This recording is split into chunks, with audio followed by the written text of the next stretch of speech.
Hey, you know what would be weird is if someone walked up right behind us right now. Oh God, let's go. Oh my God, it came true. You know, this has been great for my cardio. Yeah, catch. Yes. Not that much cardio, let's go. Hand-eye coordination, man. Hand-eye coordination. Yeah, coordinate the wheel with the pedals. Dude, can you do this? No, I thought not. Try. I thought not. You know, It's we not gotta go. legally Ready for the show? anymore for a few months. Your jacket looks good today. Oh, thanks. Yours too. Oh man. All right. I do love our magic costume changes. Right? You know what? It's getting better and better.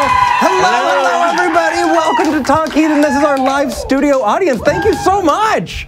Yeah. Today is July 15th, 2018. It is season 2, episode 28. And you've got us. You've got Eric Murphy and Jamie Boone. And we are excited to be here. Dude, where the hell have you been? Well, I went to the moon because someone told me that's where Elon Musk was waiting to have like a super cool conversation. He was gonna, but it turned out it was a trick. So. I was thinking, is that where he thought that those kids were in the mine? Is that why he wasn't there? Yeah, he was like, he went to the moon I've first. got money. I'm gonna send a thing, and then he went to the moon. I think. Got it. Yep. What a fuck. Yeah, I know. All right. Look at me. I can control the news.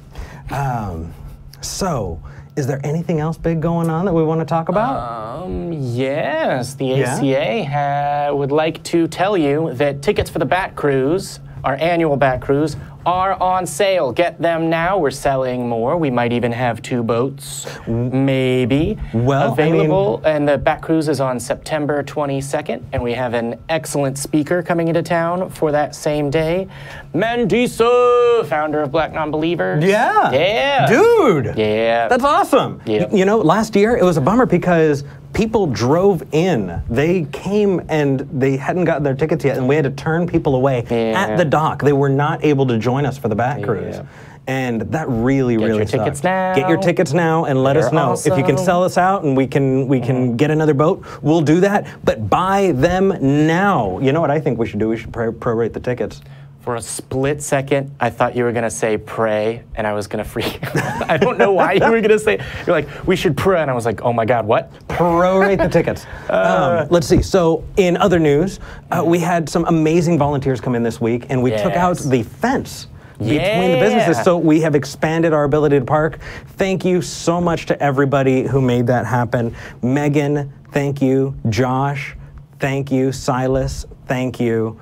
It's been... Eric Murphy, thank you. You did bring the sledge, so... I didn't. Silas brought it. Oh, well then...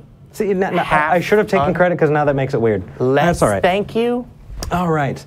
Let's see, what else? I have some really cool stuff that's going to be going on social media, so stay tuned. If you haven't checked us out on social media, Talk Heathen's Facebook page is blowing the hell up, and we're really excited about it. So if you want to see and if you want to join the conversation, go to the Facebook official discussion group for Talk Heathen. You can also find us on Reddit, reddit.r/TalkHeathen. You can find Jamie on Instagram at Jamie the Heathen. And on Twitter at Reason_evidence. And you can find me on Instagram at Eric the Heathen, and you can find me on Twitter at Dirty Heathen. Mail us mail at talkheathen.com, and most importantly, what is actually happening, what enabled me to become a full-time employee, and our producer, we want to thank you so much. We are now full-time employees, which means the ACA is going to be open 7 days a week. Yes! 7 days a week. Someone is waving, a 6. Is it 6 days or 7? No, it's 7. But what's up? Yep. 7 days a week. From 8 a.m. No, from 10 a.m. to 8 p.m. I was going to say, wait a minute. No, please don't. 10 a.m. to 8 p.m. So come in and get to meet us, spend some time here, relax. This is your community. Yes. And so you should feel welcome to come and join and hang out. So now people who are visiting who won't be able to be here on Sunday to see the shows can actually still come to the ACA and can still get a little bit of community, because there have been people here every day this last week. That's true. And people who, as it happened, I think a couple weeks ago, accidentally leave their wallet or phone or whatever that are in from out of town, don't have to try and message me or other volunteers and not know how to get back in the building. Well, and that's not the main motivation, but it's helpful. Well, you know what really enabled us to get there is our Patreon. And so I do want to plug our Patreon, because as we do that, we can continue to do some amazing stuff. I want to get some groups in here. I want to do regular things. And I want to be able to provide content for people all over who are fans of Talk Heathen. That means creating things online and in person. So please consider donating to our Patreon. Patreon.com/Talk Heathen to me. Oh, that's sexy. I like that. What is it? Patreon.com/Talk Heathen to me. Oh, okay. Let's do that. All right. I'm ready to get to calls. How about you? Yes. Perfect. Sorry, I was. That's all right. We're gonna start with Robert in Los Angeles, because we were just talking about things coming into the ACA. How are you doing, Robert? Hi. I'm glad you received my package. Yes, absolutely. We received your package. I was going to say, not a euphemism. No, you actually sent a book in, and we'll make sure that it gets do you know which book it is now? Yes. Yes, it's on fallacies. Ever heard of it? Nope, but I'll be sure to check it out. What else did you want to talk about? Can I trust that you'll forward it to EJ? Yes, absolutely. We want to keep this as interesting on-air conversation, so... Well, I mean, did you get my package? Is not like great on the air, but I know that you wanted to talk about something. But I wanted to confirm. Yes, I got absolutely. a confirmation from the seller, and I just wanted to get a confirmation from your end. Absolutely. So what do you want to talk about? Well, let me see. I would like to start off with a discussion of two words. The first word is atheist. Okay. This might be of interest to you. We know that Maybe a little bit. Okay. I said might, the conditional. For sure. What about the word atheist?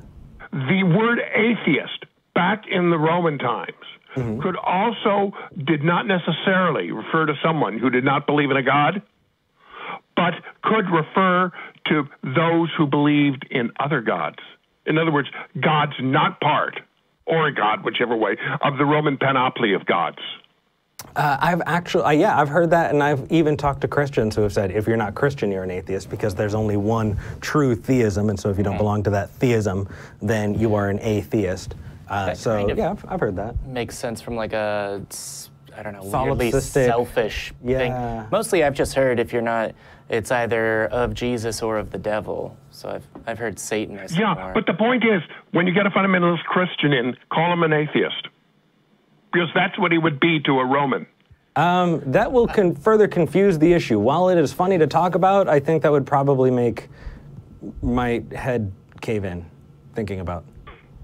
Well, I just thought that it's an interesting fact. Yeah, absolutely. What's the other word you wanted? And then you can also read, if it's interesting, read Plutarch's definition of superstition and what he has to say about it. And it has a rather disquieting resemblance to Christianity. Really? Absolutely. Open up a volume of Plutarch, find what he has to say. He has a whole essay on superstition, and compare it. You know what? It's devastating. Actually, so I do go back through the shows, and I do my homework. I said do. At least once after every show, I do listen to the shows, and I will pull that up. But this seems like something I'd be really interested in having a discussion with. Yeah. Would you be able to find a link to that and post that to our Reddit so that we can engage with everybody on it? Yeah, I can certainly do that. I'd really appreciate that. That'd be nice. That way we can all talk about it and get each other's feedback. Okay. Oh, incidentally, speaking of that, I have a slight correction on something which I mentioned, a venial type of correction, on something I mentioned last week. Do you remember you were asking about the ether? Yes. Okay. It's in a book by Simon Singh. It's not a whole book in itself, but it takes up a good bit of the book. It's his book on the Big Bang. Okay. It takes up about a quarter of the book, and he goes into great detail how they disproved the existence. This is back in the 19th century. Sure. Of the ether, because you seem to be particularly interested in that. Yeah, I am, and any time that we think that we have it, you know, and it turns out that we were totally off. And I was having a discussion not too long ago with someone saying, you know, I should be able to have with 100% certainty, you know, information about a given subject. And I said, no, you know, to be a skeptic, right? To say, I don't know, and to continue that, to be able to go, I'm open to new evidence, to constantly challenge what you know about the world and be ready to embrace what is true and to embrace if the evidence leads to something else, to follow that where it goes. So, I mean, I absolutely love things like that when you talk about something like the ether, because it's just one of those times when everyone went, yeah, of course, it's something that exists. Totally. Yeah, and it turns out not. But not at all. The reason I had brought it up, as I mentioned last week, it's one of the few scientific proofs which are in the negative.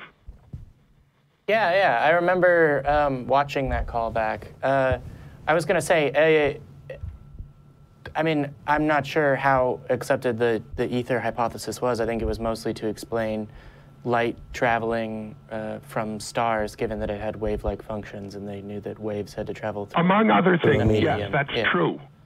But the point is, it was quite something, you know, just proving, it just doesn't exist. It changed a lot of the physics of that time. Yeah, Stephen Hawking brought it up in A Brief History of Time. Yes, he did. Yeah. All right. As I say, I know I'm digressing, but I wanted to clarify my statement. Sure. Yeah, no, it's part good. of the book. And this is actually, Eric's right, this is a great conversation on the Reddit, and I have been meaning to brush up on my physics, particularly since it's only a matter of time before physics proves God again. So I need to brush up on my physics. I'm considerably older than you. But when I was growing up, if somebody said he was a physicist, fine, you know, he's a physicist. Nowadays, if somebody says he's a physicist, the term is pretty much meaningless because that whole field has exploded into so many specialties. Well, I wouldn't say... Do you understand what I'm getting at? Yeah, I wouldn't say it's completely meaningless, but... fine, it's a start, but it doesn't tell you much because you then have to ask, well, gee, what is your branch?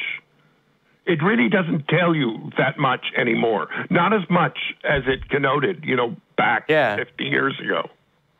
Yeah. You know, EJ brought that up because, like, EJ is, sorry about those pronouns. But, like, EJ is a specialist in orbital mechanics. Wouldn't that be accurate? Yeah, well, she's... Aerospace engineering. Aerospace engineer is what I know. I would need to ask. That's the most I know about that. Yeah. Okay, but like it's a highly specialized thing, and orbital mechanics is a part of aerospace engineering. It's a subset. Okay. Yeah. Okay, that's the way I mean, it's not only, of course, physics, but it's the way everything is. It's highly specialized. I mean, yeah, I would agree. But as knowledge expands, it's necessary to get more specialized things. I mean, that's all that I was saying there. My other word. Let me ask you a question. How many times does the word animal appear in the King James Version of the Bible? 7. I got none. I was guessing. Do you want to make another guess? 143. Oh, you're slightly off. Wow. 100. Do you want the answer? 142, because if you go over, you lose. No, go ahead. No, not Price is Right rules. Those are BS. Go ahead, Robert. 0. Really? Let me explain. May I explain why? Slightly off is a comment you should explain more, but yeah. Yeah. Okay, but are you interested in knowing why? A little bit. I mean, I don't think I'd entertain some other calls, and I feel like a lot of the things you've brought up. Sorry for talking over you. No, go ahead. A lot of the things you've brought up fit really well with the Reddit. I'm not sure if you. Yeah. There is a reason. Go ahead. The word was very rarely used at the time of the King James Version of the Bible, and even in the Tyndale before that. And it meant what the scientific version means now. In other words, man is part of the animal kingdom. Okay. It's only later that we got, mostly from the fundies, this dichotomy. What dichotomy? I'm not between like using animals to refer to human and that animal? a human is a member of the animal kingdom. Got it. Okay. Huh. Cool. It's kind of cool. All right, man. Well, I think we're going to move on to the next caller, but yeah, the Reddit. I mean, yes. We do want to interact on the Reddit. We do want How do I everybody get to the Reddit? What That's a great question. Staff give me the instructions. Yes, we'll put you on hold, but just for everybody else, you can go to reddit.com/r/talkheathen. Okay, well, nice speaking to you, and I know you'll get the package to EJ. Absolutely. Take care, buddy. Bye. Bye. All right. Ready to get to our first theist? I think, yes I am. I'm looking at the live chat, and people are donating in Super Chat, and I'm really, really happy to see it. Oh. Thank you. Wait, you can go to the chat on the YouTube and donate live? Yes. What? I know. This isn't an awkward plug at all. Okay. All right. So I want to get to Muhammad. Muhammad's calling all the way from Berlin. Oh. And so, Muhammad, you are live with Eric and Jamie. How are you doing? I'm good. I'm fine. Thank you for having me. Oh, happy to talk to you. What do you want to talk about? So, I came to Berlin. I'm from Pakistan, basically, and I came to Berlin like 1.5 years ago. And with these different kind of experiences, because Pakistan is a majority Muslim country, with these experiences with like people from other religion, or so to speak, no religion, like atheist people. Robert, I'm having trouble hearing you. There's a bit of an echo. It sounds like you might be in a room with echo, like a bathroom or something like that. Sorry, no, like, is it better now? No. Okay. Well, we'll do our best. Yeah, we'll do our best. Okay, go ahead. Sorry. Right. So it's a closed room, but right. So what happened was that with these experiences, what I got to know was that there's quite a big challenge, or it's really a cool thing, basically, that how good you guys are, like the atheist community or the atheist experience people, with not knowing about things.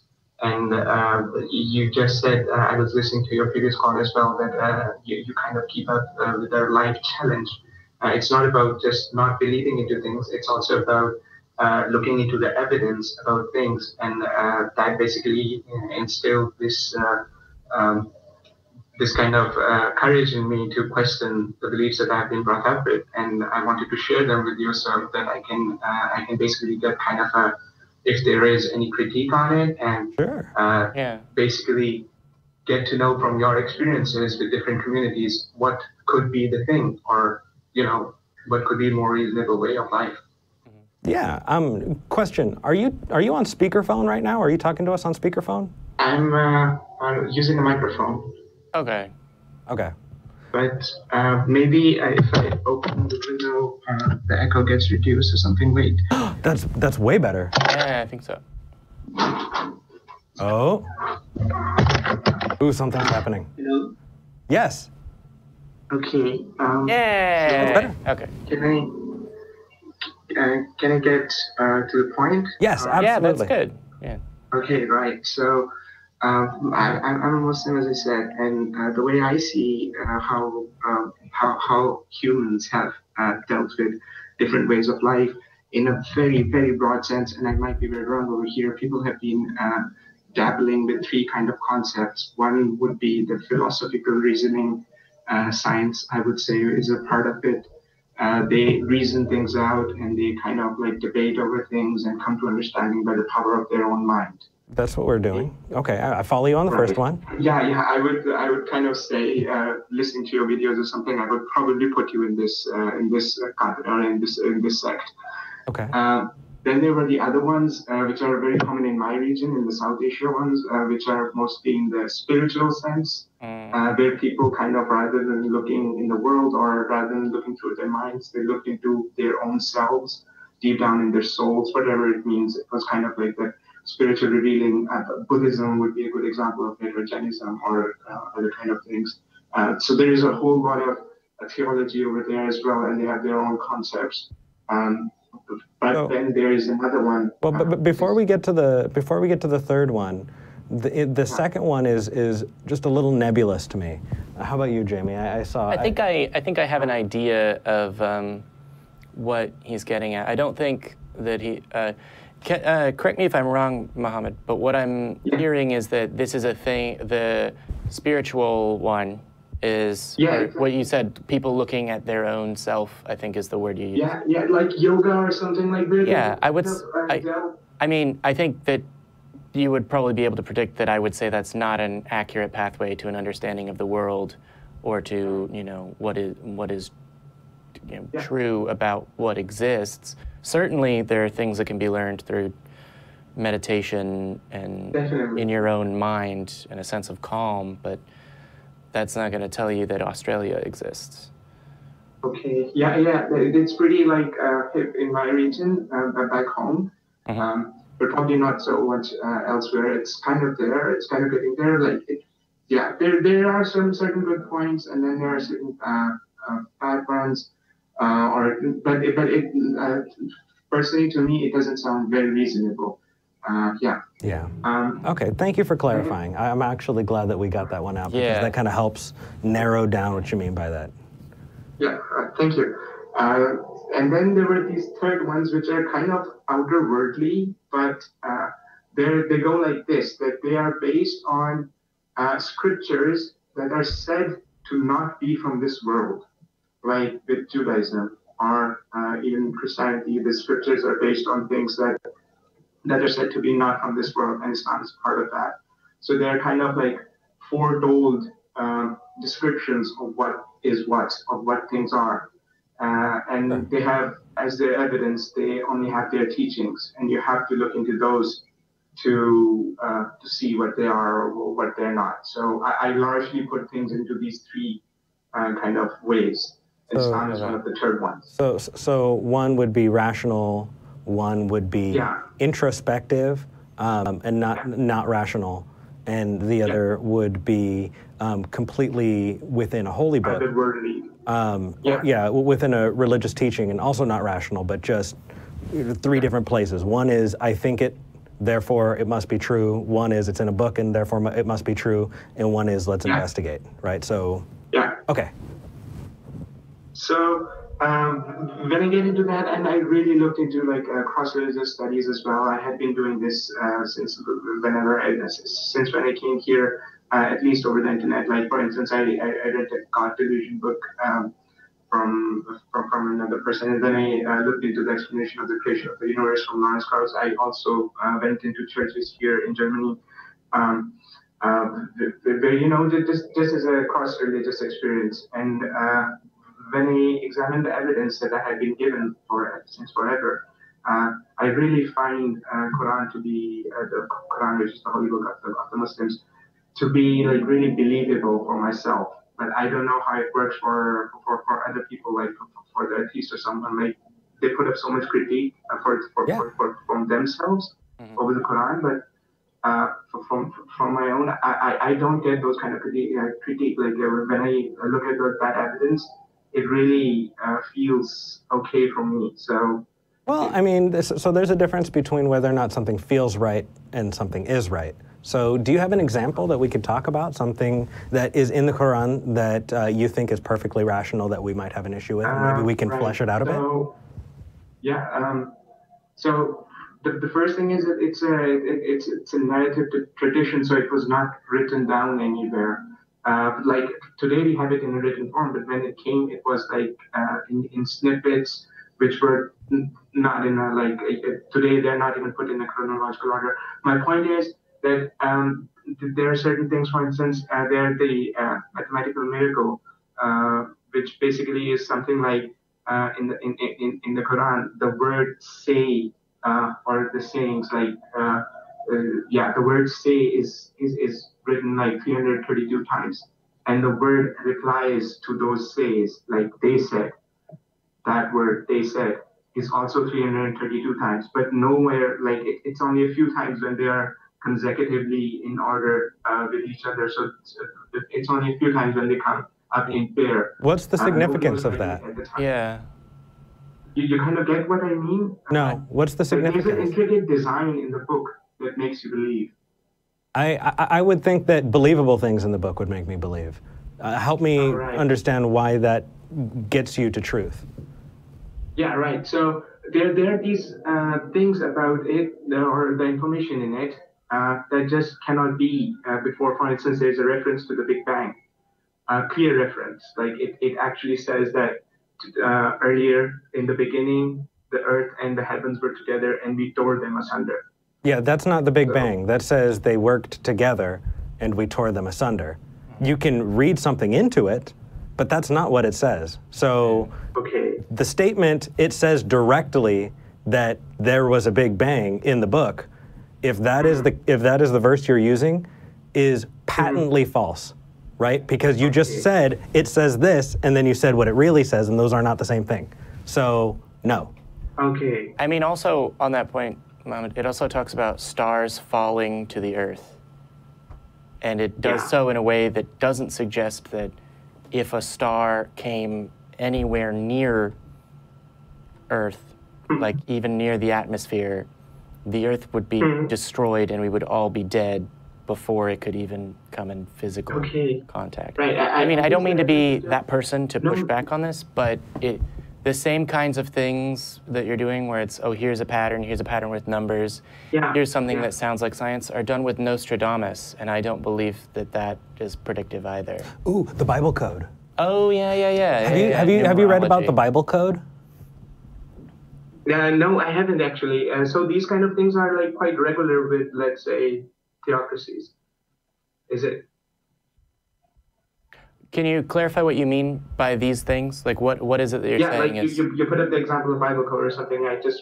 What I wanted to say was that, like, it's quite regular with religions or books like these to be having these kind of associations with them, let's say. Yeah. Yes. And I would say the pattern there is that there are religious people looking at the books in a certain way, and that because humans are pattern-seeking creatures, Yeah, they can do that. There was this whole thing back in the day that people would count the number of words in their space and their relation to each other in the Old Testament, New Testament Bible, and it totally depended on which version it was, because the King James version is different from the NIV, and which is different from the ESV. But for some reason, they would apply it to whatever book that they were going with, and they would come up with all of these predictions. And a lot of these people who started these cults based on, the end of the world, or, would reference this Bible code, right? There are people who think that the earth is 6,000 years old because they looked for patterns, and the pattern that they recognized that they think has significance tells them that the earth is 6,000 years old. In each of those cases, right, when people have said the world is going to end on this date, to date, have all been wrong because we're still here, right? Yeah. And people who have used that methodology have not come to truth. And so the reason I bring it up is because it feels like when you talked about the word response and the word question, right, and the number and the significance of that, I can't help but think and draw a correlation between those two things. And I might have to ask myself, does that reasoning lead me to truth? Or does it just kind of sound cool? I don't mean to be a jerk about it. I know that I can come off as a jerk sometimes, but I really, like, in interacting with it, I want you to know what's going through my head, because... Yeah. Actually, that was my point of questioning, of calling here as well. Like, for my own, I actually want to see the reasoning out of the box that actually gets you somewhere, because for myself, I'm kind of wired into it, Absolutely. Dude, I was so far in it, man, and it took so long, and I'm still trying to work through these superstitious things that I don't even know are there until someone points it out and goes, why are you doing that? So I totally get it. Right. But my best advice to you is to, number one, if somebody says, don't think about it, you're not allowed to, or it's blasphemy or something like that, question it, because you're entitled to answers. You should be able to know. Because if there is, you know, especially when it comes to religion, if they're saying, oh, wow, you know, your deity will be really mad at you for looking into truth, it doesn't make sense. But you can take that into other places, right? You can take that into the rest of your life. If you want to question those things, then there are ways to do it. You know, if somebody sends you an article, right? I remember one of the big ones was, and I'm sorry, I don't have a lot with Islam, I have with Christianity. And one that came up was the what was it related to? The Ark. It was up on a mountain. It was Mount Sinai. Mount Sinai. Okay. And so they would say, oh, they found the Ark. It's on Mount Sinai, and the government is trying to cover it up. And those ones. Yeah, and every few years, right, it would come out as like a big new article. And, oh my gosh, they found the Ark. And then everybody would kind of peter off. And then a couple years later, oh my gosh, they found the Ark. And it's been going on for like 20 years, or I'm probably longer. I don't know. It's been periodically someone finds the Ark on Mount Sinai. Yeah, like on the same mountain. There was one where they found fossils of fish that, because of tectonic plate shifts, were at an elevation far from the sea.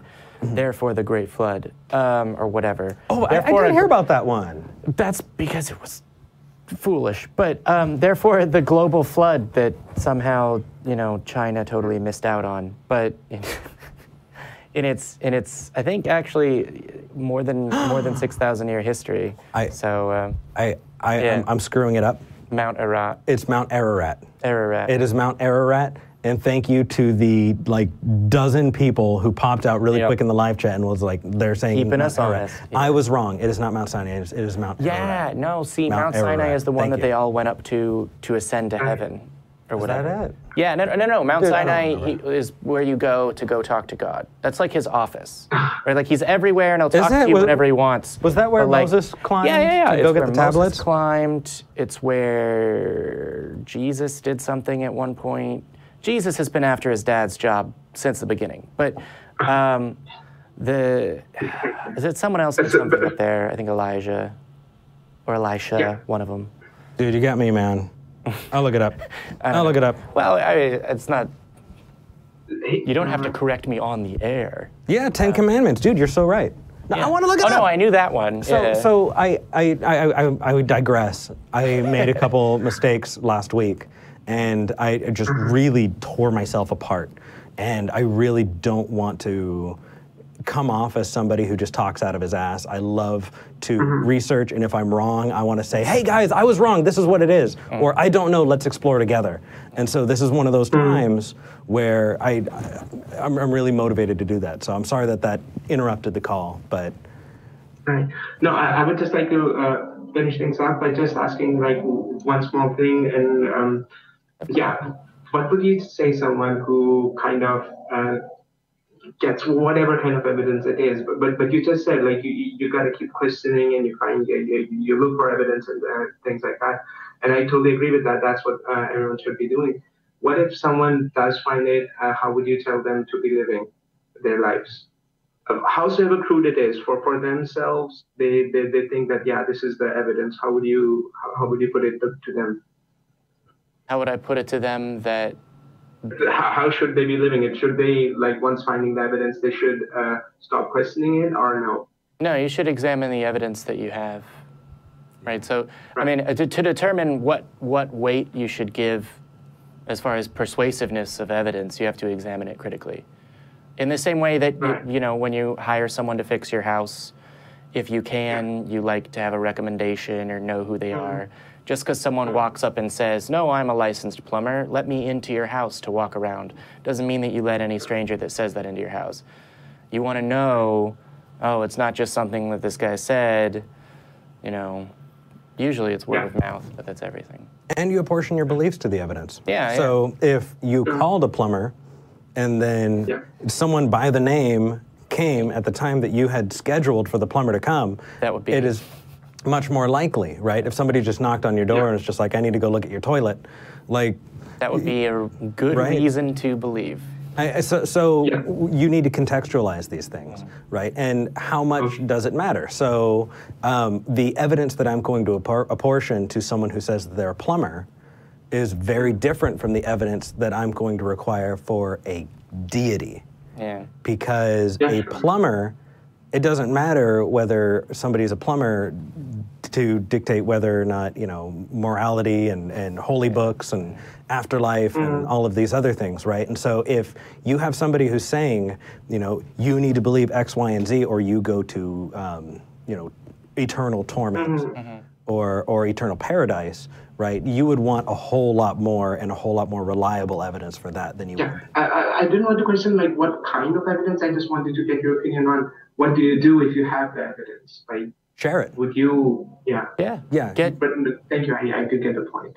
Yeah. But also get help, because that is the process of science. Is not just I examined it, but I examined it as critically and aggressively is weird as possible, and then it's still not a thing, right? It's what annoys me so much about what I call one study syndrome, which is a new study shows. That's not news. Studies come out all the time. A study isn't a thing that you should start basing something on until it's replicated. Sorry, I got a little bit aggressive there. That was the process of bad science. That's actually quite on point. Like, it should keep on going. It's not one shot. Thank you. Yeah, because one person being mistaken happens all the time. I often lose my keys, but that doesn't mean that they've disappeared into a void with Jesus. And the best evidence is that which is tested. If somebody does come across true, amazing evidence for the existence of a deity, share it out. Have people test it. Have people check it out. Because the day that happens, you know, the day that we are shown a deity, we're not going to close our eyes to it.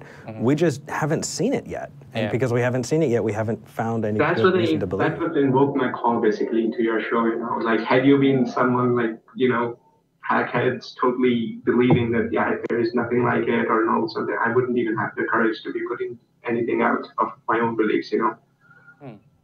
It's encouragement to question. That's cool. It really is. And when I was a believer, I had different evidences that I thought were enough to, you know, sufficient for a God. So when I would pray and when I would, you know, be in the middle of singing a song during a sermon and I'd be wrapped up in it and I'd be around all of these other people and I'd have this amazing feeling. My body is just shooting out tons and tons of feel-good chemicals, right? And I had this swelling feeling and I thought that is the Lord. You know, I thought that is, you know, the presence of God. That is the Holy Spirit within me. You know, and it wasn't until later that I realized you can get that feeling elsewhere, and that because I could relate to that. But at the time, it meant everything to me, and it wasn't until I really questioned it and went, you know, what if it really just is my brain sending out a whole bunch of feel-good chemicals, right? What if it's not, you know, this supernatural thing? And the more I looked into it, the more I found out, well, actually that does happen, and that a lot of religious services are situated in such a way that they provide that feeling. You know, when you go to a church service, a lot of them have, you know, ritual, standing up or call and response or singing together or everyone doing the same thing at the same time, because they're all ways of hacking into our brains and releasing those feel-good chemicals. And so, you know, there was that. And then there was, you know, I thought that I remember something that happened that was super weird, you know, miracles, you know, and I thought, oh, hey, you know, I have a friend who experienced a miracle and they're really trustworthy. They've never lied to me before, and they said that they saw something amazing. I'm going to believe them. And then it wasn't until later that I learned, oh, we actually replace our own memories. You know, we go through, and every time that we think about them, we edit them a little bit. And there have been experiments where people have said, hey, you know, example. Yeah. Woodstock. Oh, yeah. Go ahead. You know what I'm talking about. There are more people who have said, I was at Woodstock and this is what it was like. Not only than the number of people that were there, but more people have said that with their personal, oh, it was so crazy, than could have possibly fit in that physical location. And they're not lying. They really do think that they were there, but when enough time has passed, when you go back into your own memories, you can create false memories. And that is what happens, and it's been shown to happen. And so how do you get out of that? Right? How do you know if something's true or not if you can create false memories? That's why we ask each other for help. That is why we go, hey, you know, you on the other side of the world, I don't know you, you're not invested in me, but if you want to know the truth and I think I have the truth, try it, experiment it. And the more we do that, the more we can go, okay, this is not a false memory, this is not a false positive, this is, you know, more conclusive, this is better evidence. And so that's why we do that. It's also the most persuasive reason to keep a journal, because oh yeah, I remember that. I had that conversation, whatever. No, you didn't. You didn't tell me anything. Not you, but never mind. Muhammad, I think this has been a really great call. Yeah. Is there anything else you wanted to talk about? Talk about today. You can just call back. No, actually not. Like I just looked up a few things. Besides your show, I basically got introduced to it yesterday. Before that, I was hooked up to Atheist Experience. Watched a couple of hours of it. That's pretty much it. Like I had a lot of fear about calling over here. Never ever have I ever called any show, any live program or something. And but yeah, this has been a really good experience for me as well. So thank you a lot, guys. From us to you, we're so happy that you chose to call us, and we really hope to hear from you again. So until then, you take care, and I can't wait for you to call back. Yeah, and reach out online if that's the thing you do. Oh, all right. Take care, brother. Thank you. Bye. Thank you. Yeah. I am always terrible at ending phone conversations. You know what? Even on this show. I keep hearing the feedback is, we're a call-in show, we can end the call, we don't need to do the, okay, take care, bye, tell your mom I said hi. Yeah, right? That we can actually just go, okay, bye, and go. And that on a call-in show, that's totally okay, and people get that because we can move from one call to the next. But I just have this ingrained, I need them to know that we're signing off. Right? But except when people accuse you of being super, we get very interesting mail. Yes, we do. Which you can send us. mail@talkheathen.com. So the time has come where the mail got too much. And I was actually panicking. I would have this anxiety because I wasn't getting back to it, and some people would send some amazing letters. And so I'm very, very lucky that we have two right now, incredible volunteers. I don't know if they want their names shouted out. I know John Tab is okay with me saying his name. The other one I'll check, but John, thank you so much. So if you do get a response back from John, he's a close friend of ours, and he is helping to try and alleviate some of that stress. I still do my best to read through the emails and to answer when I can. I just can't do it all of the time. Also there are emails, I think for me, I have sent very few replies, but I think there's now 3 emails that I check, and only one of them is personal. And so oftentimes I see your mail, but don't reply. That doesn't really help that much, but I love you guys too. Yeah, he does. He's got precedenting to do. And that's okay. That's okay. Still love you, man. All right, so I want to move. The next one. Atheist or theist? Atheist. Mitch in Chicago, you are live with Eric and Jamie. How are you doing? Hey, how you guys doing? Doing really well. Yeah, the caffeine is kicking in, man. I'm stoked. Let's do it. Good. Yeah, I need some caffeine over here. My girlfriend and I have been working cleaning up the house all day, and I'm tired. So probably get that when I'm done here. Fair enough. What do you want to talk about today? Just kind of want to talk about coming out to my parents and just family and publicly in general. Last Monday, I actually, quote unquote, officially came out as an atheist on my Instagram. Hey, congratulations. Yeah, thanks. You know, I kind of got into it, I guess, like the end of summer 2016, and then just kind of fell into the atheist hole, so to speak. Yeah. Yep. I just, to clarify, you know what? I haven't stuttered that hard in a while. The atheist hole, are you talking about that kind of what is the meaning of everything, and that kind of existential crisis. Yeah, thank you. Or for a little bit, yeah, actually. But then just kind of kept watching things like, you know, Matt Dillahunty, Aaron Ra,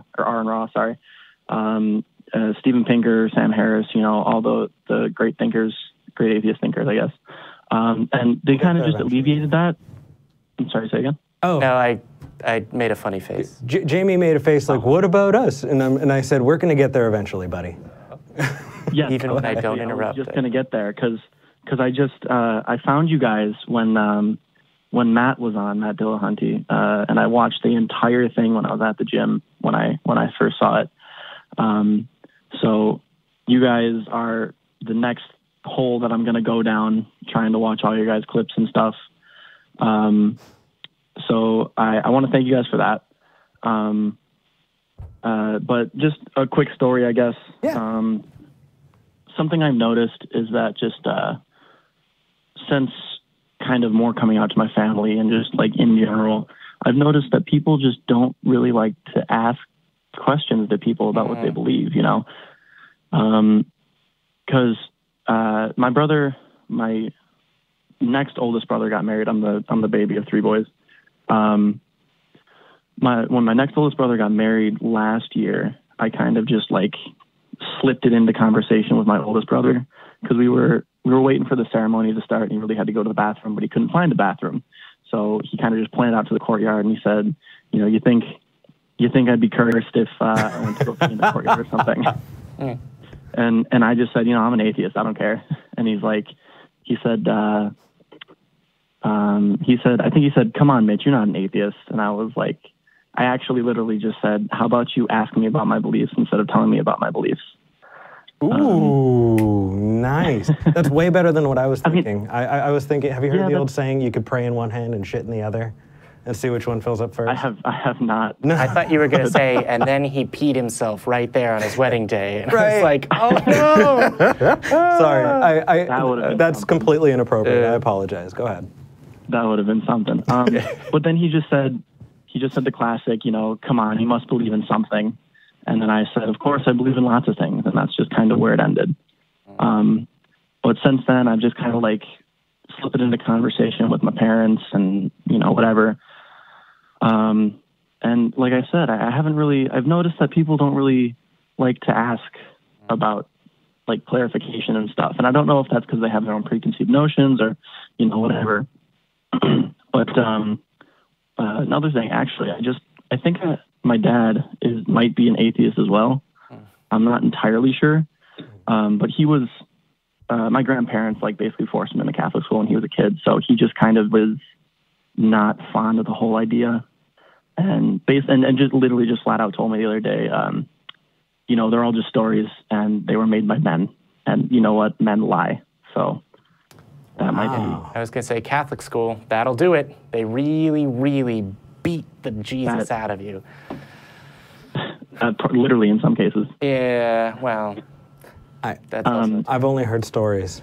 Well, you were... I didn't go to a religious school, though.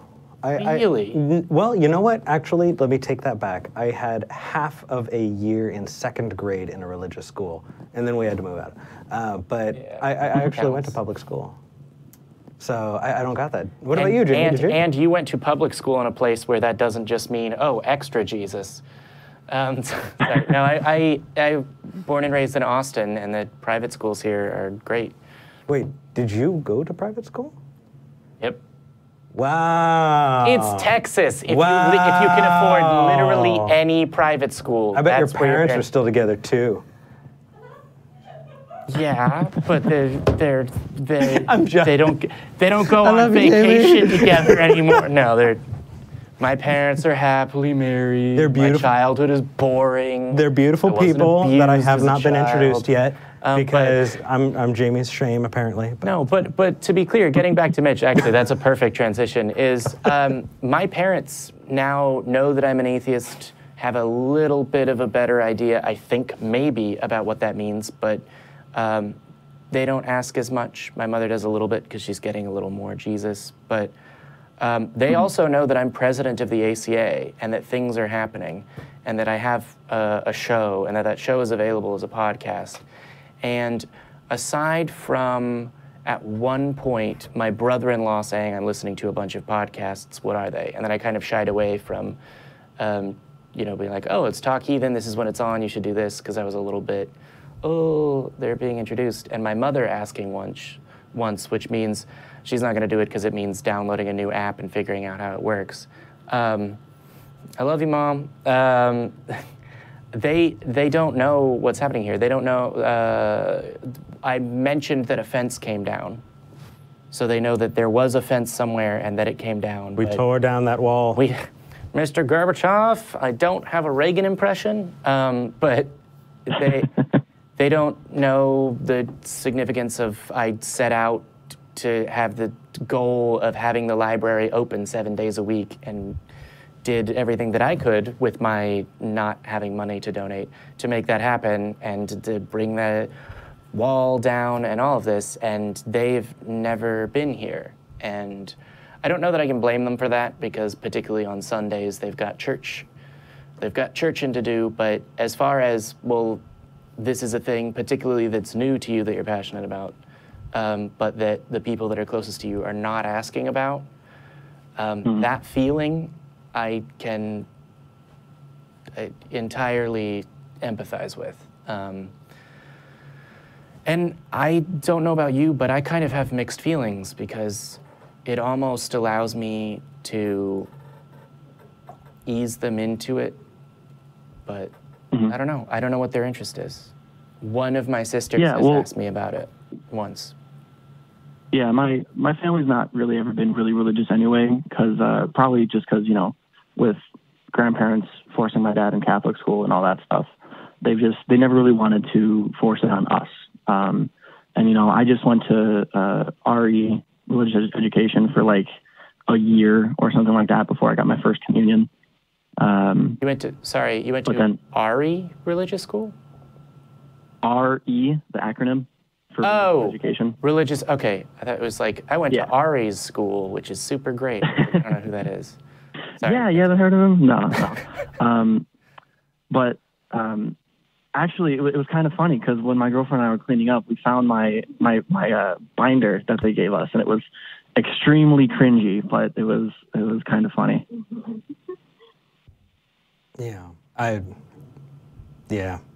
Sorry, now I'm going down my own cringy path. Yeah, no, I'm also thinking of like, oh yeah, because for a while, a member of my family was attending like Bible study, and so I asked them about it, and it was actually really interesting, because other than the person that was passionate about it, I was undeniably the person that had the most knowledge about their Bible study other than them, and I might argue that I know the Bible better than them, because I read the parts that you avoid in Bible study in a church. But that works, huh? I think real cringy real fast. Yeah, I think going back to the advice on it, I know I feel like a broken record, because I don't have a lot of better advice, but in my experience, when I have phrased it, I found it best when I said, this is what I want to talk about. And I made sure that, you know, especially with family, that I let them know, hey, I still love you, you know, because what I've seen before is some people, I need you to sit down. I'm an atheist. And what that can ring in with a lot of other people, what that can incidentally say is there's a fundamental shift in the way that we're going to treat each other. And that's not necessarily true. You know, that's the same as, I'm breaking up with you, or you're never gonna see me again, you know? And for some people who never really left the church, or for people who have a different idea of what atheism means, unless they know ahead of time what that means, they could be taking that along with it. There's a lot of subtext in that, you know, I'm no longer gonna talk to you, or I completely disrespect what you have to say, or I worship the devil, or whatever they have in mind, they're taking that with them. So when you say, you know, sit down, I need to talk to you, I'm an atheist, it can backfire. And so one of the ways to do that is to, you know, you can use different words. You could say, I don't believe, right? And then lead into, that also means I'm an atheist. Or in my circumstances, what worked best for me was I said, and I was totally honest. I was very open, and I said, I want to talk to you about something that's important in my life, but I'm afraid that by talking to you about it, it's going to hurt my relationship with you. And this person that I spoke to stopped, and they said, what are you talking about, Eric? I love you. Like, what would you have to say? And that opened it up, you know, because then it was less about, I need you to accept my atheism, and it was more them being ready to accept you and your atheism. Okay, yeah. Because being an atheist isn't just everything about you, right? It's one stance on one thing. And contextualize that, right? In my experience, that has helped. Now, I don't want to give advice that's not going to work in your life and totally destroy your life or whatever, but that's what worked for me. So if that helps. And, yeah, you know, like I said, my family's never been like crazy religious. Honestly, I think I'm more into the topic than any of them are. Since I've become an atheist. But yeah, I remember hearing Matt Dillahunty talk about it once, or a few times in videos, and he just said, you know, like don't have the sit down, I'm an atheist thing, you know, like put it into the conversation, don't make it like a formal thing, make it, you know, casual and comfortable.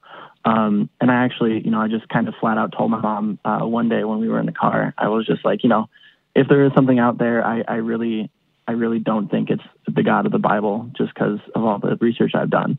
And we were having a good conversation about, you know, theology and stuff before, because I had been talking to this girl that was just kind of going nuts and flat out told me, people that say they don't believe God exists is like people telling me the sky isn't blue. And I was like, sorry, that kind of depends on refraction from the sun. But anyway. What about at night? You run away, man. Let me tell you something. If we're going to start a rumor, I'm going to say this right now. Date an atheist girl. Date an atheist, period. They're better in bed. Okay, I'll keep that in mind.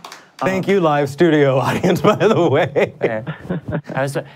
It's funny, I had like a thing I was going to say about coming out, and I was going to recommend Greta Christina's like real stuff? Go ahead. Yeah. This is weird. You had the joke that revolved around sex, and I had a real thing that got distracted by it. Oh, man. How Mirror does it feel? Universe. This is the darkest timeline. No. But you know what? I like it, and I think it's great, and so you should let me be crazy. No, I would say, yeah.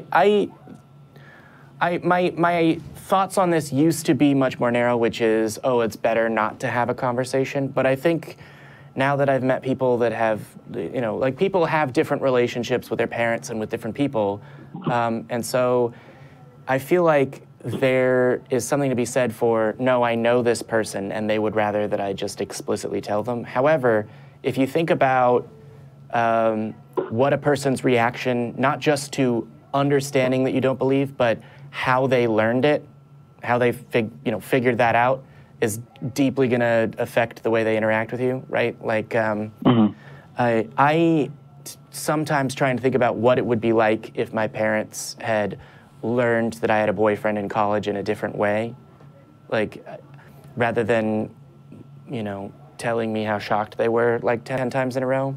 Did you just come out on air?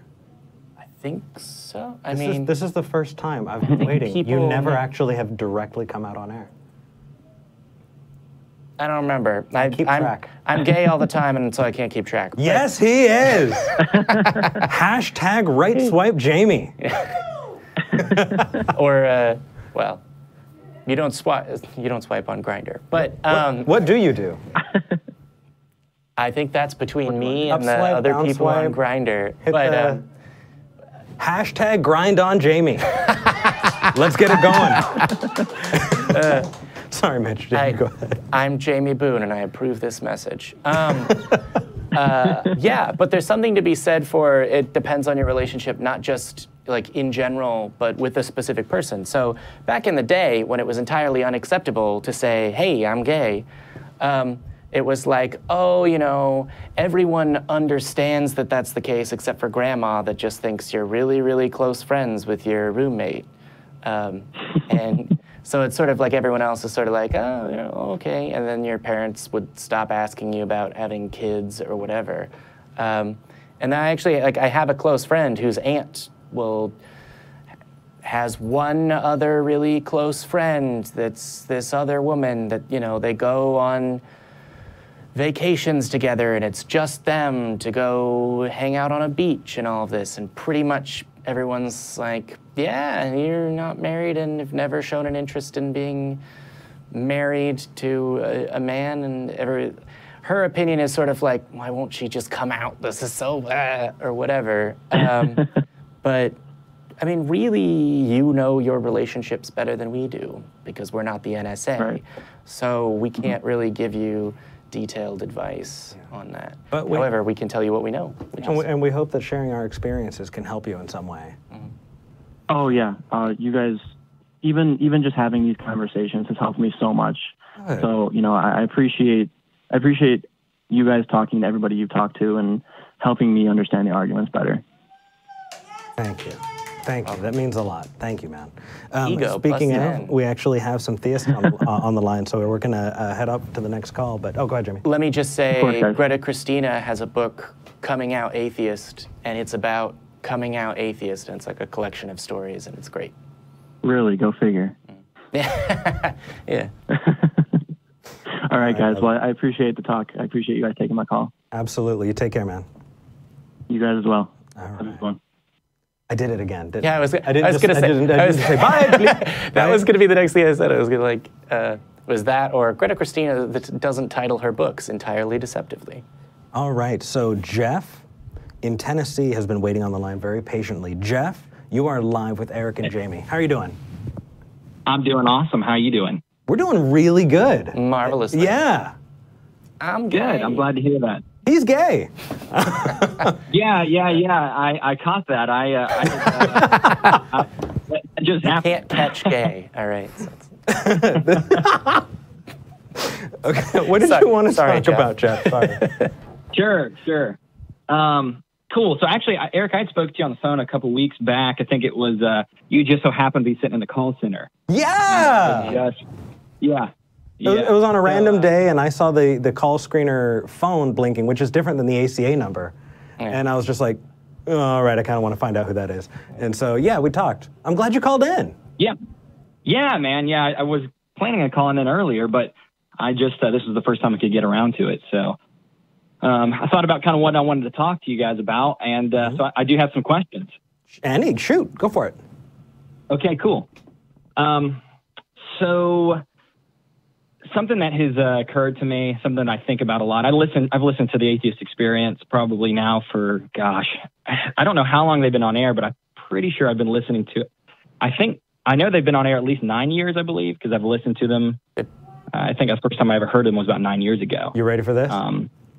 Yeah, go ahead. Are you going to be mad if I say first? No, do it. Okay. The Atheist Experience has been on for about just about 21 years now, I think. It is almost of age to drink this fall. Oh, that's true. This fall, around Drunken Atheist Experience. Around the time of the Bat Cruise. Dude, let's get drunk on air. Yeah. Let's do Jeff, do it. Before we continue the call, I thought I remember that you were a religious person, weren't you? Yeah, absolutely. Does it not show that I am? That's awesome. It shows. Yeah, cool, man. Okay, go ahead. I mean, here, not. Yeah. Okay, so my question is kind of from your perspective. I like to, I think a lot of times believers spend a lot of time trying to defend their own perspective, and I like to kind of try and probe atheists on where they're coming from. And so I think that for me, something that has occurred to me and something I have struggled with from an atheist perspective is the concept of human value, the value on human life. And before some assumptions are made, I'm not saying that I don't think that atheists generally put value on people's lives around them, or that they don't love people. That's not where I'm going with this. What I'm more kind of trying to get at is that from a theistic perspective, I'd say that I believe human beings have intrinsic and unique value that's specific to humans. But it seems to me from an atheistic perspective, you'd have to kind of default to this view that human value is kind of just an evolutionary illusion that we've sort of developed over time that kind of just seems to make humans appear to have value to us, but it's not an actual existential thing. And so I was kind of hoping maybe we could have a dialogue about that a little. Yeah. Ooh, I want to go so historic on this one. I really do. I also, just by definition of value, go ahead and then I would just say, when you say, but it's not like a real existential value, this is exactly like when people say, oh, but what does my life mean if whatever? So whether or not something is meaningful or has value is a subjective statement, right? You need a subject that values something, right? Mm-hmm. I value other human beings. Their lives and my life have meaning to me. And so, yes, I would say my life and other people's lives are meaningful and have value. But like if you asked Hitler, he would say that there are 6 million Jews that had no value. But I value other people, and that's really all it takes to do good things. And there are other ways to establish value, right? So, I mean, going back, we can look at Kant. And Kant described how we have value and treating each other not as a means to an end, but as ends in and of themselves, and treating people thusly, right? Not using people. And then what that has to do with rights and the way that we talk about rights. That is one philosophy that has been described. That doesn't necessarily rely on, a specific God. But moving forward, the funny thing is, when I was a Christian, and this is completely my experience, I assumed people had value. And when I was asked, why do people have value? I said, well, because God gives them value, right? It wasn't an actual exercise. There wasn't a why. It was just one of those just because things. And it wasn't until much later in my life as an adult that I decided that I was able to engage in those conversations, because me engaging, I had no reason to. I had my reason already given to me just because, right? The God says so, and therefore it is. But for us, if we don't follow that God claim, then it's just something in a book. And if it's just something in a book, then we're all already assigning value to each other. For us, standing on this side of the fence, you're doing it too, right? You might be arbitrarily doing it and not having reasoning why, and other than it's in the book, right? But we don't think that there's a God, and because of that, we're all in it together. And so I think that us having the discussion on what gives humans value and why we should value each other is much more, it has so much more meat on the bone. It's so much more fruitful when you actually engage on that, other than saying, well, because it's in the book, or because my deity says so. Yeah. Yeah, and I see what you're saying there, but I think that only works as a hypothesis. And let me give you a perfect example of what I mean by that. Sure. There's I don't know if you're familiar with David Woods. He's a YouTuber. He's a pastor and apologist. And he was a diagnosed sociopath when he was a young man, tried to kill his father, actually. And so when you run into people that are, mentally deficient and are dealing with illness, what you have there is somebody that can empathize the same way. I don't suspect that somebody such as you guys here are going to say, hey, there's no, I personally ascribe value, but that's really just a chemical process in my brain that's telling me to do that. There's nothing outside of that actually objectively applies value. And so well, hold on. Yeah, go ahead. If I jump on. You go for it, man. Literally everything that you see at the present moment is constructed out of chemicals. I know that this might seem like, a tiny detail, but literally everything that you've ever done or touched is chemical structures, and when it does something, that's a chemical process. Sorry, it's kind of a thing with me, right? Like I worked with kids and they were like, oh no, there's chemicals in the cheese. And I was like, actually, all things are chemicals, even that cheese, even your organic cheese, whatever. So the statement it's just a chemical process, even if you believe that a God exists, for you to say it's not a chemical process would be for you to deny something that is observably true. So if you say what the point that I think you're trying to make, if I'm understanding you correctly, is without a God, it's just a thing that you are doing rather than a thing that you are being instructed to do by a mind that you are told never to question. Well, so not even that. I'm with you, and I'm in agreement. Actually, Steven Pinker has a great quote about this. He wrote an article for the New York Times called "The Moral Instinct," and where he kind of goes into this concept of the morality kind of being the way he sort of established is like a zero-sum game. And if you guys are familiar with anything with game theory, which I've got a kind of a rudimentary understanding, admittedly, but it's just kind of we're in a win-win situation. We're trying for all parties to win. So I'm fully with you. Like our differentiation between colors and fear, things like that are from a naturalistic presupposition. I would say, that's all that it is. Well, you don't necessarily need a looking with the sense of God here. I'm actually more, I think, trying to get to sort of an inevitable. I'm trying to get to a conclusion as far as with a naturalistic perspective or a materialistic perspective. If I were, say, and this is my question. So if would you guys at least acknowledge that I'm not saying trying to detract some type of meaning you guys are ascribing to your family, but would you guys at least say that this is something that has sort of been hardwired into your system from an evolutionary process that took place over an insanely long period of time? Some things. Look at mirror neurons. I would also say, well, yes, but so sure, you're primed evolutionarily to do that, but there are people that hate their parents, and there are people that hate their parents because they are not great. So So then I guess what I would ask is that we're at a point where I would assume you guys believe we have evolved to a place to be able to have abstract thought. And now that we're kind of equipped, would you guys say that or no? I mean, I have abstract thoughts.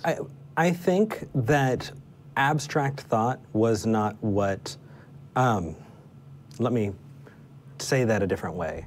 I think that it is a byproduct of the brain that we have, that we're able to have this kind of metacognition and be able to think in an abstract way, right? But I don't think that there was a goal or a guided process. I think that is a byproduct of the system we have, right?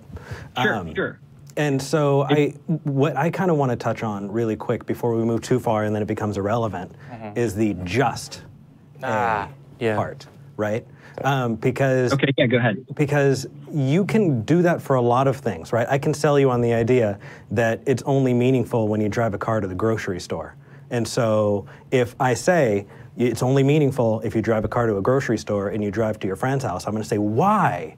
Why you're just driving to your friend's house, right? You never actually showed that it's meaningful only when you drive to a grocery store, right? And the reason that makes sense in my mind for this conversation is because what I'm saying is that there was this idea, this thought that is baked into the religion, well, most religions when it comes to morality, is that there's an outside force that is describing, in a supernatural way, meaning to things. And so it's only meaningful in this outside way. But if you were never sold on that idea in the first place, it doesn't make any sense, right? It's an add-on that we're sitting back going, you only miss it because you think you had it in the first place. Does that make sense? Yeah. And it does. And I think, though, you're illustrating the point. When you're driving to the grocery store, that is meaningful because you have ascribed that meaning. If I'm a person that doesn't want to go to the grocery store, I don't need anything there. Or I feel like I hate the grocery store. I hate Walmart, for instance. And you're driving me to Walmart and say, this is pointless. It really is. The only reason it was meaningful to you is because you ascribed that meaning. And so I guess what I'm trying to get at, though, is that we kind of paint this perspective with a very broad brush. And when I talk to atheists, they say, well, I would never kill somebody. I value human life. And that's great. I'm glad that that person can ascribe that meaning to people. But if we're stepping outside of that because there's a lot of people in the world that have a lot of different motivations and a lot of different perspectives on these things. And so I wanted to pose this kind of dilemma to you guys, because I think that, you know, I hear like Matt Dillahunty and Aaron Ra and all these guys who I would say would fit the category of anti-theist, and they want people to kind of shed religion and adopt a secular viewpoint, which, you know, I think that if that's the argument they're making, then, and that's fine, we need to investigate, okay, once we remove these, in your perspective, false presuppositions from our viewpoint, what do we have? And so this is what I would ask. If we were to reset human history, remove all of religious history, right? And everyone were to kind of collectively agree that there's not a God and that a God doesn't exist. And we have the faculties for abstract thought that we do now, right? And we're trying to recreate these codes. Can I insert something into your hypothetical? Sure. You ready for this? Sure. If everybody agrees that a God doesn't exist and there is no religion, then that point makes no sense, right? Okay. Because I'm not going to say this thing you don't know about doesn't exist, because it just never was there in the first place. Sure. I'm talking about from our perspective here and now, is what I'm saying. If we were to, just for the sake of communication here, you're right. Let's say we are at some default where there isn't a God. We don't even know the concept of God. There's not even a word for atheist because it was never a concept to contrast it against, right? Okay, cool. Okay, I'm really on board with this hypothetical. Yeah, because I was going to say, then the word for atheist is human. Okay, sure. Let's just say we're all human beings. No concept of God has ever arrived on the scene. And we're creating a code of ethics. And we have the capacity for the abstract thought we have now, right? Have you guys heard of the man standing on the bank of a river and there's and there's two creatures drowning? Have you heard this one? Go ahead and present it. Okay. Okay. So there's a man standing on the bank of a river, right? And he sees, as he's standing on this bank, a toddler drowning in the river. And simultaneously, right, he sees a critically endangered breed of animal, say an ape or something, right? And they're both drowning, but he only has time to save one. And in this scenario, right, the man is an animal lover. He's a conservation activist, and he rationalizes to himself, there's, you know, millions and billions of humans. There's only just this last few breed of ape. I choose to save the ape and let the toddler die, right? Should the man be first of all, I guess, should he be subject to punitive action in this world? Because we're at this place of abstract thought. We realize this man didn't ascribe that value to the human. He ascribed it to the ape in this situation, and he had a rationale for it, right? So he's standing before, say, court or whatever. What kind of ethics should this world reflect to respond to this situation? Interesting. Honestly, I think that we live in that world, right? Yeah. And so because we live in that world, how do we ascribe things to it? Well, if you're talking about a child, right, the way our society treats children is different than the way we treat other adults. And so when it comes to moral imperative situations, we can do the trolley problem, and we can have, you know, a whole bunch of different responses, and we can all kind of figure out where we draw those lines. But what's interesting is that if you have an ethical obligation or a moral obligation, right? Like let's say in your hypothetical, this person is the child's caregiver. Then if they chose not to save the child, then that would be very immoral, because you have a responsibility to that child, right? Why? Well, I understand what you... Right, like if this is their kid. What definitively... Or their niece or nephew, or you know, whatever the case may be. But objectively, there's not a difference in the value between your own child and any other creature that lives. Yeah. There is. You see what I'm saying? Well, okay. There is. Yeah. Do you see where I'm going with that? There's not. Yes, absolutely. You ascribe to me, and that's your preference. But say you had evolved in a different way. Let's say that you didn't. You were. So what if I told you that we have studied this scientifically, right? Now I'm going to do the worst possible thing, which is cite a study that I cannot think of the name of. And so if it's wrong, I will issue a retraction in the next episode. But from what I understand, the closer you are related to whatever the situation is. So for this, the closer you are related to that child, the higher the chances are that you will save that child, even at risking your life. I can tell you the name of the study. Oh, good. I know the name of the study. It's called Choosing Between the Emotional Dog and the Rational Pal. It's by Richard Topolsky. He was the one who did the study. But the problem you have, though, is in that study, what they showed, though, is, and I'm with you, but 40% of people would have chosen their dog, or even a dog, almost half as much. 40%, that's a substantial number. 40% is still the minority, though, right? Well, and we're also getting, I mean, we can say the same thing about a certain result on a trolley problem is 40% versus 60% are going to say one thing or the other. But when you're getting to, I think the real meat there is the part that's less arguable, which is, you know, that if this is your child, you know, not only would you go out of your way to save that child, but you would even put yourself at risk to save your child versus and that's a random kid. True. But there's percentages. I mean, when you're talking about billions of people, and you're talking about 40%, that's still a substantial number. I mean, I realize percentage-wise it's a minority, but as far as just the numbers that go, 40% is very substantial. To be clear, what you run in, if I can jump in here, sure. Jeff, that percentage includes people that believe in a God. So the problem that you're citing, and I think trying to get to with, well, unless we have a person that everyone agrees can tell us what's right and wrong, then people might disagree, which is what questions boil down to generally when in other conversations. Sorry, not you. I phrased that very poorly and miscommunicated just now. No, it's okay. What I'm saying, though, is I recognize, for instance, that people can believe a certain way. Like that poll may not represent what those people actually do in that situation, right?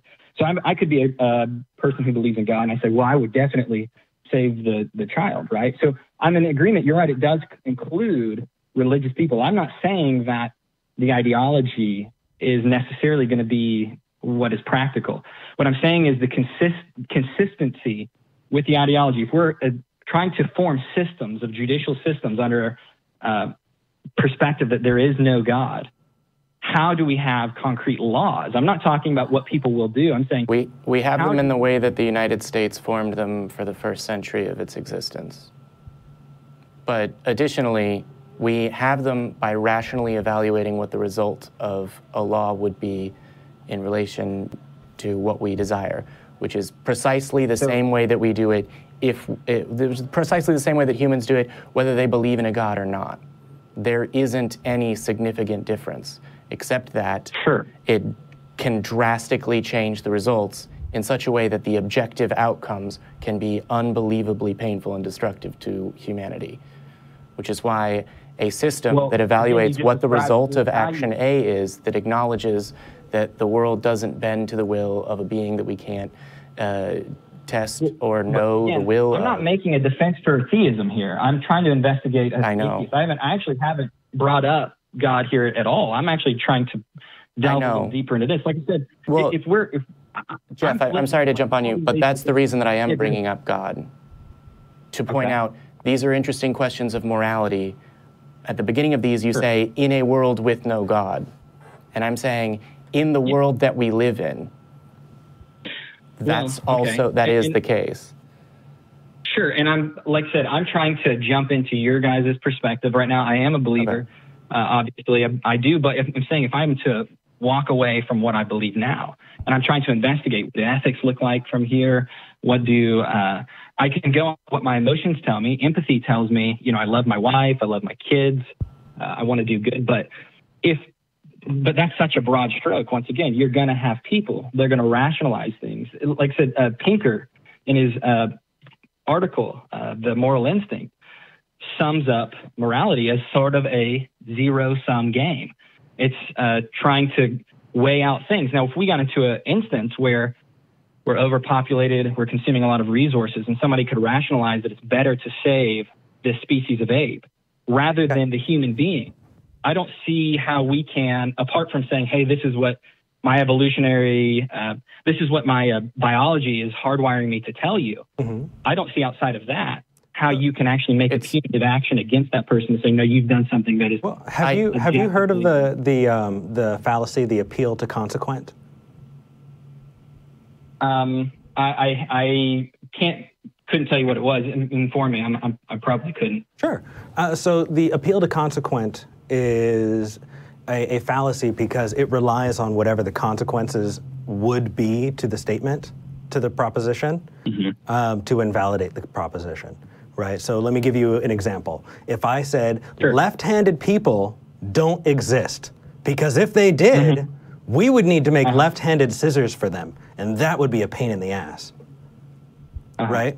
What I did there is I used the consequent of there being left-handed people making left-handed scissors. Yes, I see the look you're giving me, Jamie. Right? I'm left-handed too, so. Yeah. So, but Eric. in this case, what I'm doing is instead of speaking to the truth of it, what I'm doing is saying, man, if that was true, then it would suck. Right? So what I would want to do in having this conversation is to make sure that I didn't fall into that trap of saying, if this is true, then it sucks. What I would want to do is make sure that it still aligns to what is true, and then what kind of value I give it, you know, not as is, but as ought. Right? Not what it is, but what I think it should be, or what that means, you know, when it comes to morals or the way that we treat each other. You know, there are some things that I think I could make a case for that are moral, but aren't good in the long run, right? Sure. And because of that, I can say that, you know, they don't always line up, and it's a sticky, icky, weird situation, but it's something that I know I personally love to talk about, and it makes me feel really awkward. And I know that we got to move on to the next call, and I'm going to bounce this over to Jamie, but I do want to tell you, Jeff, come to Texas. Come to Austin. I want to have a beer with you, and I want to talk all the way until morning, and I will buy the first one. This is an awesome conversation. That sounds great. Hey, I very much appreciate you guys letting me talk with you. I'll probably call in again sometime if that's okay. Yeah, I'd love to. I would like to just say that Eric is right. For a second, I thought he was going to go in a different direction that I was going to have a problem with. But no, he's right. So the objection that, God, is insufficiently supported by evidence. But the objection that he's making, which is that, well, if there isn't an objective moral thing, you know, that would be bad, therefore there is valid. But what I would add to that, additionally, is that the way that people discuss moral propositions and whether something is ethical is the same way that they discuss whether or not a movie is good, right? It's a question of a value statement. And so you make arguments on those bases in order to persuade people.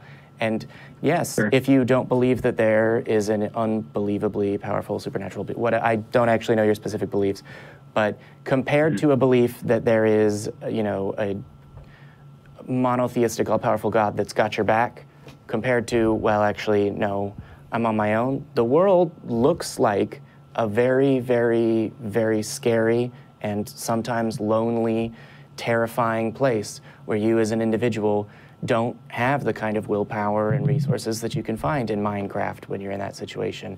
But what I would say is, unlike in Minecraft, there are more than 7 billion people on this planet.